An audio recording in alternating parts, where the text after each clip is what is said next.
So, can you introduce yourself? My name's Spank, aka Lil Nutty Boy. And can you tell us just about your background and what led you to write this book? I'm from Los Angeles, California, the Harbor area, the city of Wilmington, Dana Strand Village housing projects. And what made me write the book was I just seen a lot I was going through in life. And when I made it to the age I'm at now, it just made me look back about everything I escaped and been through. And I lost a couple homies on the way, so it just made me motivated myself to change my ways. And how old were you when you were first incarcerated? 14. And can you tell us about like what led to that? A lot of running away from home, sneaking off to the neighborhood when I was young, and then I started off selling dope. And then once the dope game was moving kind of slow for me, I met one of my older homies. We used to just go out. He said, "I got a lick for you." A lick is like a robbery. So I was like 14. He was like, "We gonna go ride this essay for some work." And when we got down there, I just need you to pull out the gun, and I'm gonna do the rest. So when I pulled out the gun, we robbed him for the dope. Came back to the projects, and that was my first robbery. And then after that, I just started doing shit on my own, running in hella stores and check cashings and car lots. And then I ended up going to youth authority for 13 armed robberies. And what was that experience like? What, youth authority? Yeah.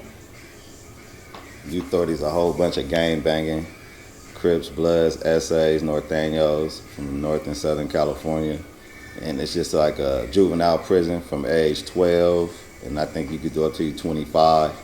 And then I started off in Nellis. Nellis is in Whittier, California, and that was one of the hardest youth authorities in California at the time, because it was like a gang of wild kids from that was like 12 to 15 right there in that place, and everybody was locked up for like murder, attempted murder, robberies, and kidnaps. And every time you go out to like school and all that, there's nothing but fights. You just fight, battery packing. Battery packing is when you put the battery in the sock, and you catch someone not paying attention, you bust them in the head with it. So there's a lot of that going on. And what are some of the topics or like stories that you talk about in the book? I talk about me, how my father is from the neighborhood I'm from, and then I was messing up at home and school, and my mom called him to show me something different. And then when he picked me up, he took me to the neighborhood I'm from, and he thought it was gonna scare me. But low key, I fell in love with it. You know what I mean? So when he brought me down there, I started seeing a couple of people I was in school with. So I started talking about that, how I went to school with some of the people that was from the projects I'm from now. And then every day after school, once he took me down, I started catching a bus down there on my own. And then once I started going down there all the time, I just got jumped into the set and started doing my own thing. And was there a certain point when you felt like you were doing too much, or like how did you slow down? I was doing too much. I wasn't listening to moms at all. I used to just go to school one day, go home, pack a backpack, and I'd be gone for 2-3 weeks. Wouldn't even call her, let her know I was at. And the whole time I'd be in the projects, gang banging, carrying guns, be out there doing drive-by shootings back in them days and stuff like that. So I was just living a street life the whole time. Wasn't doing no square shit. Barely was going to school. I didn't even got no education as far as like, I probably finished 9th grade. You know what I mean? So most of my time as a youngster was in juvenile. It was like detention center, locked up most of the time. And then as you got older, was there like other things you became interested in, or you still was around the same thing? I was still around the same thing. Every time I got out of jail, I did 4.5 years in youth authority. Then I got out for like 9 months. But within that 9 months, I done caught a robbery cases, been shot up. I got shot 11 times at once during that time. And then so when I caught my other robbery, I still had tubes in my stomach from just being shot. So I was still thugging. And then I ended up catching like a 5-year bid. And then I did from 18 to 23 years old in California prison. And then I know in the book, I think you talk about like having a family and meeting your wife. So is that one of the things that made you slow down more? My homie Betos, he ended up getting killed. And when he got killed, that kind of like put me in depression. It kind of fucked me up because that was my everyday nigga. You know what I mean? So when he got killed, I just fell back for like a year of just hanging with kind of like anybody. Just started doing me and hanging with my family more. And then I got tighter with my girl at the time that I ended up marrying, that I had my last child with. So once he got killed, I just clamped myself down and just separated myself from the world for a little while. And then that's when my progress started changing to do better things. Started working, and me and my homeboy Relly and him, my other homeboy that died, Betos, we had a clothing line. My homie Famous, we had a clothing line. Out there in Portland, Oregon. So that's still up and going, called That Clothing Line. And then we got a little entertainment company, That Entertainment Company, and all that. It played a part of my life of staying out of jail because I got a lot of motion. We was doing a lot of things. We was traveling, doing shows. So all that's keeping me out the neighborhood and keeping me from hanging on blocks. So I felt like, if you ain't got nothing to do, that's the devil's playground when you bored. You know what I mean? So I started having to do stuff with my time, trying to figure stuff to do with my time instead of just sitting around. And can you just talk about that entertainment more and like the music? Okay, we got about four to five artists. T. Dot Time. We got Rider Boy.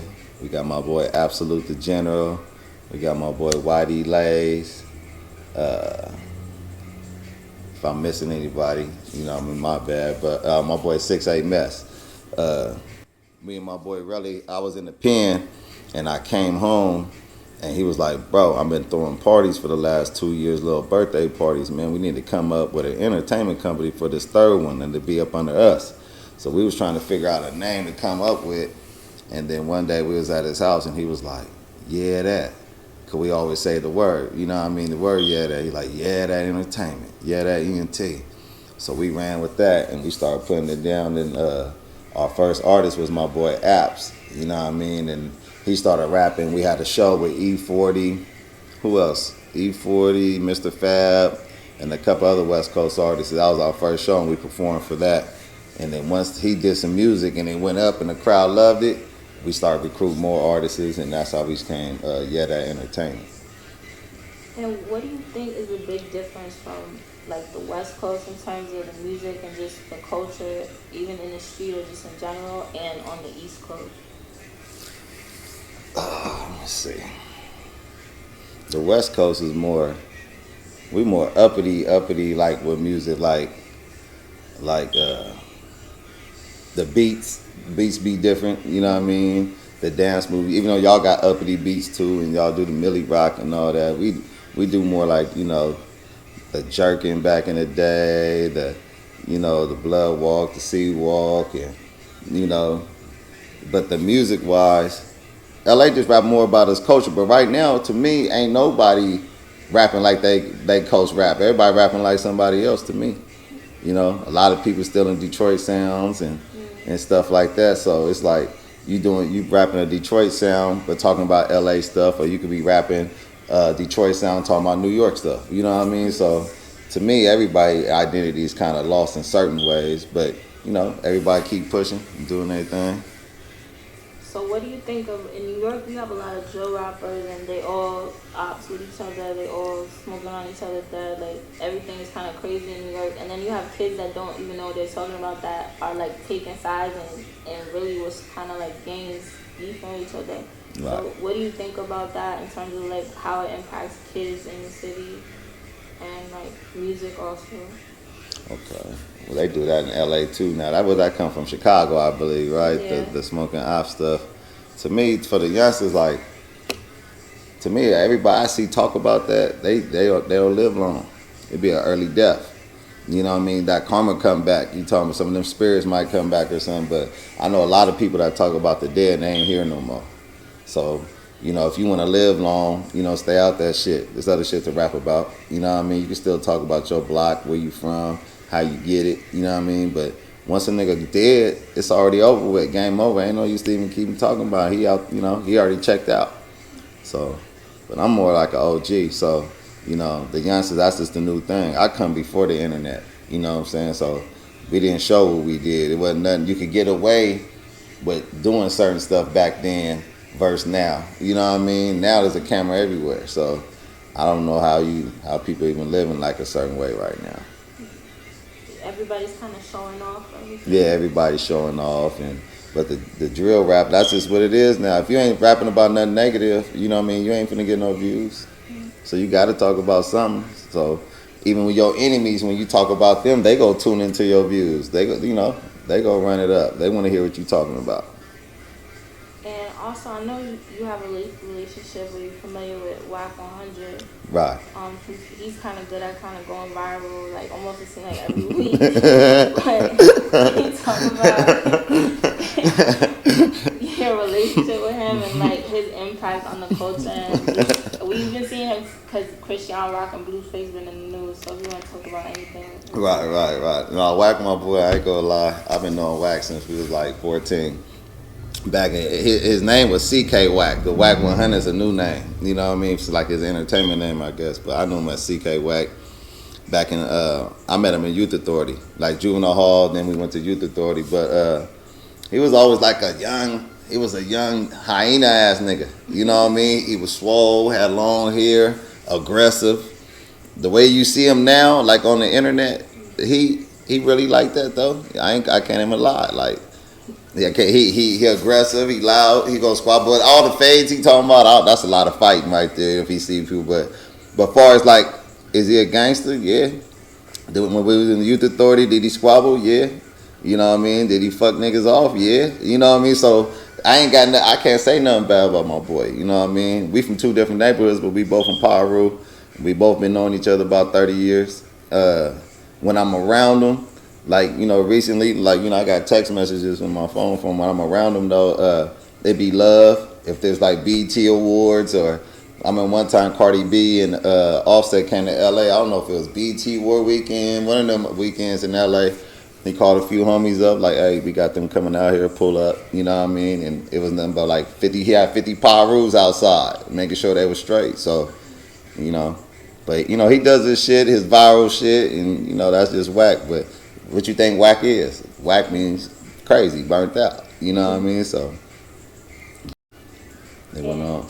So what do you feel about like in music the difference between like what's real and just an artist kind of doing stuff to go viral or just like for the gram? Like do you feel like it could get dangerous because sometimes they don't realize what they saying or what's really gonna happen to them? Or do you think it's real when they rapping and they real street niggas and they rapping about what they live? But nowadays you could put a costume on an artist, you know what I mean, make him a gangster in the video, so I respect the ones that coming from the streets and they rapping what they living, you know what I mean, versus someone who's talking about I got $1 million, a Corvette and this and that, ain't even got that, you know what I'm saying? So there's a difference from rapping and really living it. So I respect the ones that's really living it. And right now, there's a lot going on with as far as Gunna. There's certain people that when they hear his music, they turn it off and things like that. So do you feel like fans really should like hold artists accountable to that standard of like? Shit, I just feel like shit. If you a fan, you a fan. I guess shit. That's hip hop. I don't think Gunna was from the streets. You know what I'm saying? I think he was just an artist that knew how to rap good and found his way in through somebody else that was from the streets. So, he regular just like Kakashi, whatever that nigga name is. He just regular street civilians, I guess. And I know as far as the book that you have, this is the first out of 3. So can you tell us a little about the next book?